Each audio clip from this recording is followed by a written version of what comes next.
ব্ল্যাকের আইব্রো নিয়েছি, eyebrow palette নিয়েছি। এখানে একটা ব্রাশও পাচ্ছ, একদিকে স্পুলি ব্রাশ থাকে, একদিকে অ্যাঙ্গুলার ব্রাশ থাকে।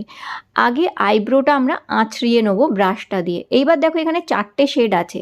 ব্ল্যাকটা নেবে না কখনোই, সবসময় মাঝের যে দুটো ডার্ক ব্রাউন শেড আছে এই ব্রাউন শেড দিয়ে সবসময় আইব্রো করবে।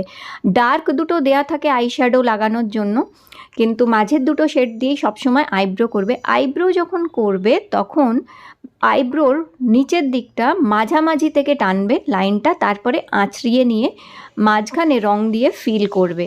আর ওপর দিকটাও ঠিক একটু মাঝামাঝি থেকে লাইন টানবে এরকমভাবে, আইব্রো সমান সমান একদম যেমন আছে তোমাদের ন্যাচারাল আইব্রোটা, শুধু সেইটুকুকেই সুন্দরভাবে টেনে নেবে।